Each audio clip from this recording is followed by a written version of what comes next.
Hari ini warga Gaza menjalankan hari pertama ibadah Ramadan di tengah agresi militer Israel yang belum menunjukkan tanda-tanda mereda.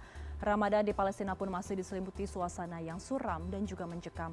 Untuk mengetahui bagaimana jalannya ibadah bulan suci Ramadan di jalur Gaza, kami bergabung bersama Fikri Rofiul Haq, relawan Mercy asal Indonesia di jalur Gaza. Assalamualaikum Mas Fikri, selamat menjalankan ibadah puasa.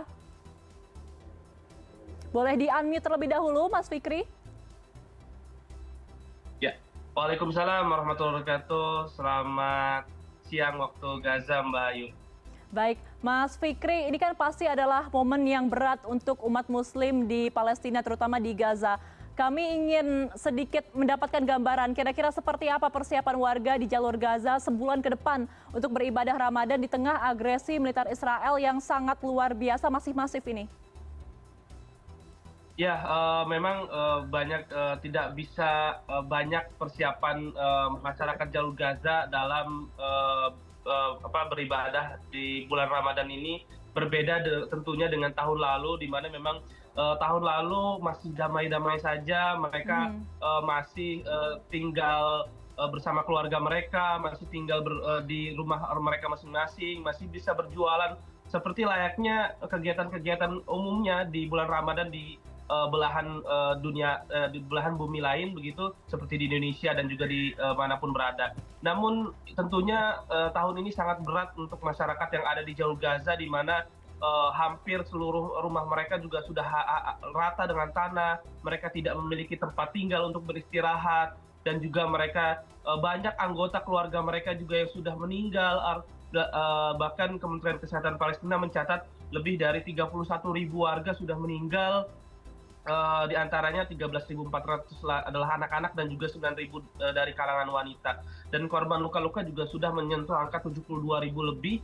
Dan tentunya ini membuat sedih masyarakat, di mana pada bulan Ramadan ini mereka melaksanakan ibadah puasa dengan tidak lengkap anggota keluarganya, dan juga mereka kesulitan juga dalam mencari tempat tinggal, dan juga tentunya kesulitan untuk dalam mencari bahan pangan, karena sampai detik ini jalur bantuan yang melalui Rafah, perbatasan Mesir dan Gaza, masih terus dibatasi oleh pihak Israel, sehingga bantuan-bantuan sangat-sangat sedikit sekali untuk memenuhi krisis-krisis yang ada di jalur Gaza, baik itu krisis pangan, krisis air bersih, maupun krisis obat-obatan yang sangat-sangat diperlukan untuk rumah sakit yang masih beroperasi, yang setiap hari masih terus menangani korban-korban dari agresi militer Israel. Dan perlu ketahui, saat ini dokter-dokter juga bukan hanya merawat korban-korban akibat perang itu sendiri, namun saat ini rilis dari Kementerian Kesehatan Palestina ada 700.000 warga yang terjangkit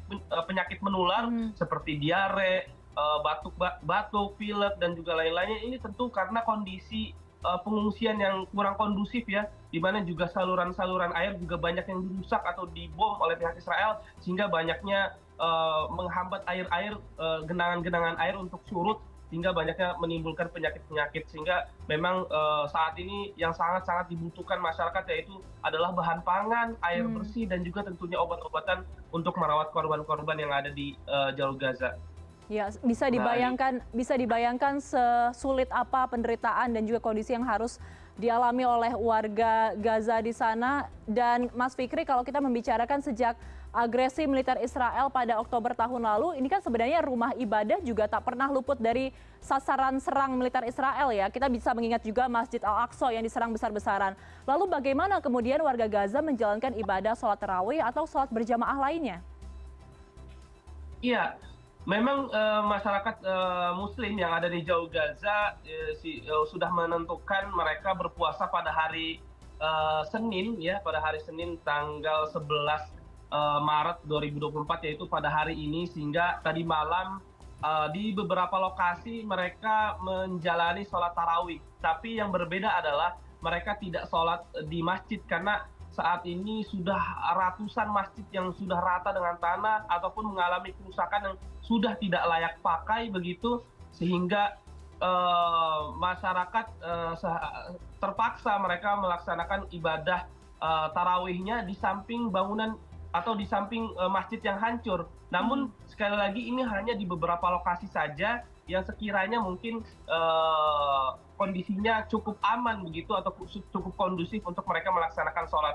Namun mayoritas mereka sebenarnya tidak bisa melaksanakan sholat tarawih karena memang kondisinya sangat mencekam, juga serangan-serangan masih terus dilakukan oleh pihak Israel sehingga banyaknya masyarakat juga tidak bisa menjalankan sholat tarawih yang seharusnya mereka lakukan di saat bulan suci Ramadan ini, dan juga banyaknya juga mereka yang memang berpuasa tapi tidak sahur begitu karena mereka tidak memiliki pangan yang cukup. Bahkan Kementerian Kesehatan Palestina juga mengatakan bahwa terdapat 2.000 tim medis yang mereka hari ini berpuasa tapi tidak sahur, yang mereka masih terus 24 jam bertugas untuk merawat korban-korban yang ada di jalur Gaza bagian utara. Dan kita tahu bahwa memang bantuan-bantuan yang masuk ke jalur Gaza ini hanya bisa rata begitu, tidak begitu rata begitu di selatan atau di tengah.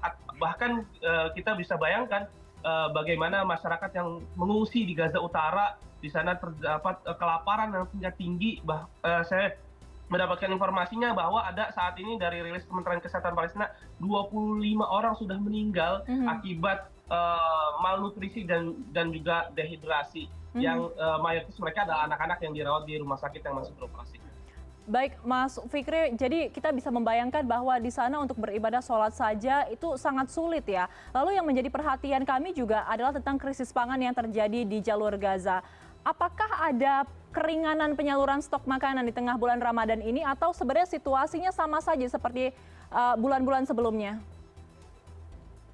Ya, situasinya memang tidak jauh berbeda ya dengan bulan-bulan kemarin. Namun ya sekali lagi kami juga sebagai relawan Mercy yang ada di Jalur Gaza terus melakukan kegiatan-kegiatan kemanusiaan, seperti kita memberikan sembako sayur mayur untuk masyarakat yang membutuhkan, dan juga kita membagikan susu formula untuk anak bayi yang di bawah 1 tahun, dan juga misalnya kita juga membelikan popok bayi ataupun buat para lansia, sehingga memang alhamdulillah kita sampai saat ini juga masih bisa terus bergerak dalam kemanusiaan yang ada di Jalur Gaza, dan kita semaksimal mungkin berusaha untuk membantu yang bisa kita bantu untuk meringankan saudara-saudara kita yang ada di Jalur Gaza. Dan NGO-NGO lainnya juga seperti itu, mereka masih terus melakukan bantuan-bantuan, tapi tentunya bantuan-bantuan ini dalam jumlah kecil dan juga dalam jumlah terbatas,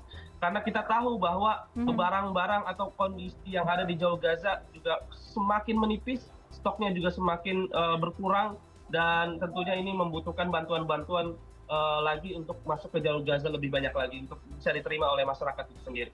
Baik, Mas Fikri, yang pasti kami dan juga seluruh masyarakat Indonesia terus mendoakan Mas Fikri, seluruh relawan dan juga warga atau umat muslim di Gaza, Palestina yang saat ini dalam kondisi yang luar biasa sulitnya untuk bisa menjalankan ibadah puasa di bulan Ramadan ini ya Mas. Semoga situasi ini cepat berakhir ya Mas ya. Terima kasih atas informasi Anda. Fikri Rofiul Ahak, relawan Mercy asal Indonesia di Jalur Gaza. Selamat sore waktu Indonesia Mas, assalamualaikum. Waalaikumsalam warahmatullahi wabarakatuh.